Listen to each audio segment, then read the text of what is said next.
या बातमीचे प्रायोजक flavours street, Kamal bags and कॉस्मेटिक्सच्या समोर, नवी पेठ, सोलापूर। तो लोगों की ज़िंदगी की हालत जो है बिगड़ती जा रही है, इस पे सरकार का कोई चिंता नहीं। दूसरी ओर अपने देश के मतलब पहलवान सब सड़कों पे उतरा है, बेचारे उनके साथ जो अत्याचार हुआ, अब जब वो मेडल ले आते थे देश को, प्रधानमंत्री खुद और हम लोग सब बड़ा स्वागत करते थे, उनकी वाह करते थे।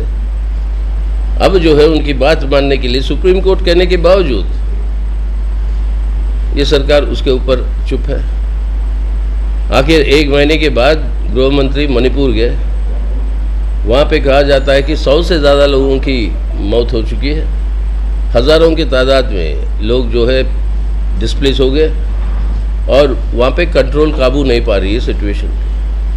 ये सब समस्याओं के ऊपर ध्यान जो देना चाहिए सरकार को, वो ना देते हुए लगे हुए थे अपने नए पार्लियामेंट की इमारत की उद्घाटन में।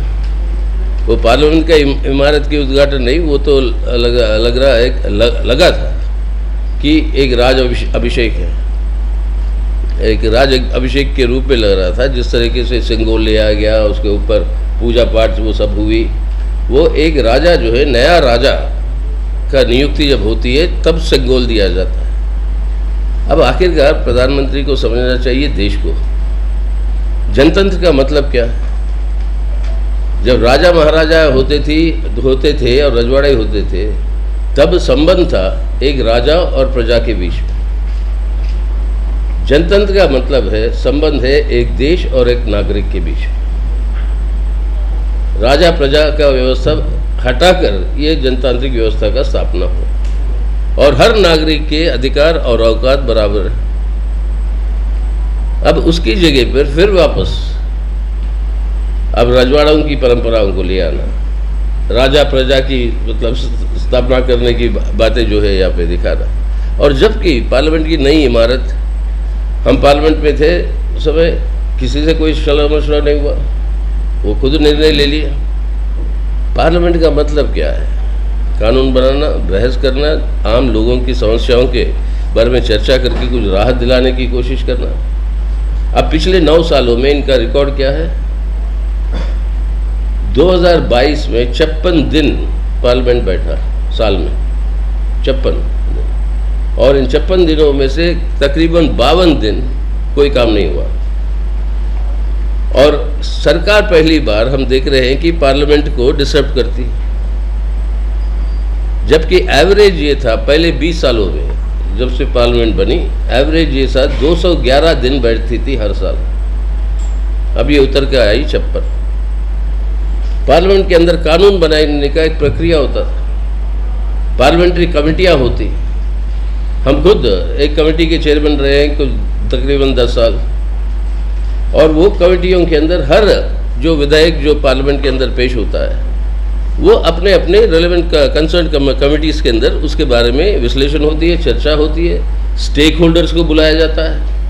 अगर मीडिया पॉलिसी के बारे में कोई नई कानून है तो आप लोगों को बुलाया जाता है कि जिन मुद्दों पर पार्टियों के अंदर सहमति है, जैसे जनतंत्र की बचाव, संविधान की बचाव, सांप्रदायिकता, ध्रुवीकरण के खिलाफ, अडानी के मतलब इस तरीके से जो स्कैम्स हो रहे हैं उसके अंदर इन्वेस्टिगेशन, इन सवालों पे जहाँ पर सहमति है वहाँ पर एक राष्ट्रीय अभियान जो है ये पार्टियाँ सामूहिक तरीके से मिलकर करें।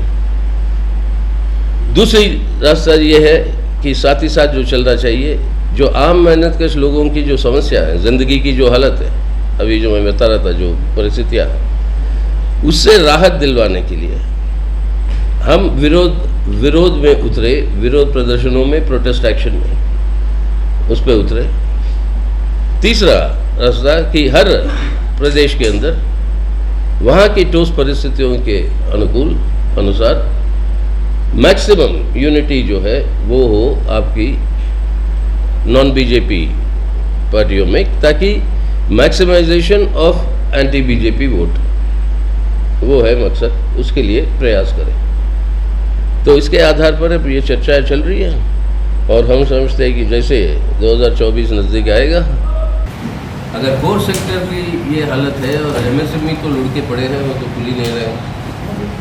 और अगर इंडस्ट्री और मैन्युफैक्चरिंग का ये हालत है तो बेरोजगारी और बड़ी तेज़ी के साथ बढ़ रही है। जो सरकारी आंकड़े जो वो खुद दिखाते हैं कि सबसे अधिक बेरोजगारी आज के दिन है अपने देश के अंदर, उससे भी कई गुना ज़्यादा।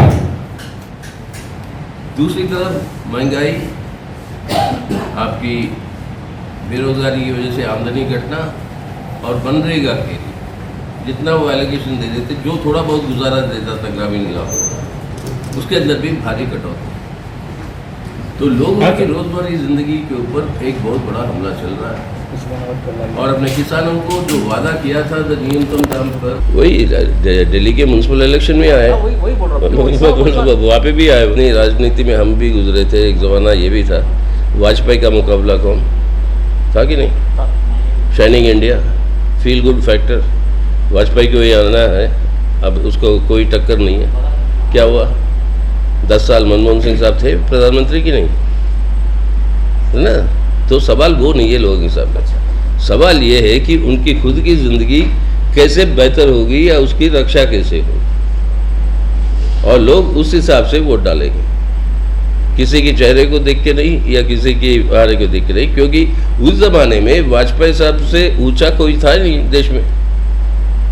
ये तो दुरुपयोग आज जो हो रहा है ये सरकारी संस्थाओं का, वो दुरुपयोग का हालत ये पहली बार देख रहे हैं। उस समय नहीं था, उस समय नहीं था, बात बिल्कुल सही है। और उस दुरुपयोग करते हुए विपक्षी पार्टियों के ऊपर दबाव जो डालकर उनको चुप करवाने का जो कोशिश चल रहा है। क्योंकि आज देखिए एक नया रिवाज शुरू हो गया देश में, चुनाव कोई भी जीते भाजपा सरकार बनाएगी। अब यही हो गया भाई। अब ये है देश का जनतंत्र, मोदी साहब के चलते हुए उनके नेतृत्व में।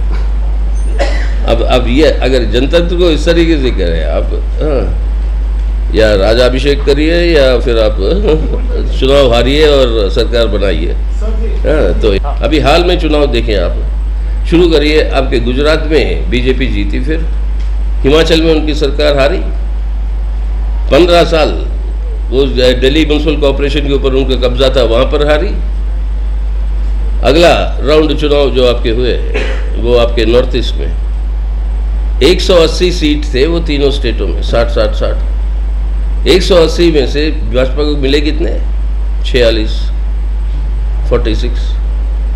और नागालैंड में उसको मिले 12 और मेघालय में मिले 2। बाकी 58 में जमानत जब्त हुई। तो अब ये कहना कि भाई उनको कोई नहीं हरा सकता, जहां भी आप देखिए खुद, उसके बाद फिर कर्नाटक में इतनी बड़ी मार्जिन से किसी की जीत, मतलब कई अपन दशकों के बाद हो रही है। तो ये भी जो है, मतलब माफ करना, मतलब आपके ऊपर हमारा आज देश के अंदर ये हमला हो रहा है आपके संविधान पे, जनतंत्र पे दुरुपयोग हो रहा है सीबीआई ईडी का, और कोई भी आपके राजनीतिक विपक्षी है उसके ऊपर जो है इस तरीके से कार्रवाई करके उनको चुप करवाने की कोशिश है। उसके खिलाफ आप खड़े हो लड़ने के लिए या नहीं? अब काउंट किसको मिला, कौन सा रंग का शर्ट पहना, ये नहीं है हमारी चिंता। हमारी चिंता है मुद्दों पर कहाँ पर खड़े हैं। निर्णय असा आहे की जर सेक्रेटरी राहिले, कुठले देशाचे पार्टी सेक्रेटरी, राज्याचे सेक्रेटरी, जिल्ह्याचे सेक्रेटरी, तर ते 3 टर्मपेक्षा जास्त वेळ राहू शकत नाही। हा आहे पार्टीचा निर्णय। आणि दुसरा जो निर्णय घेतलेला आहे तो म्हणजे वयाचा निर्णय। घटना दुरुस्ती आता आम्ही केली, तो वयाचा निर्णय आहे। 75 वय झाल्यानंतर पक्षाच्या केंद्रीय कमिटीमध्ये कोणी राहू शकणार नाही, असा तो निर्णय आहे। पुण्याचा सुप्रसिद्ध ब्रँड फ्लेवर स्ट्रीट आता सोलापूरच्या नव्या पेठेत। Flavour street sandwiches, nachos, pasta, Maggi, pizza, milkshakes, jamun shots. Pune's famous flavour street now in Solapur. Home delivery स्वीकारले जातील। 80 Navi Peth, lucky Chowk, Kamal bags and cosmetics समोर, सोलापूर। फोन 7887455050।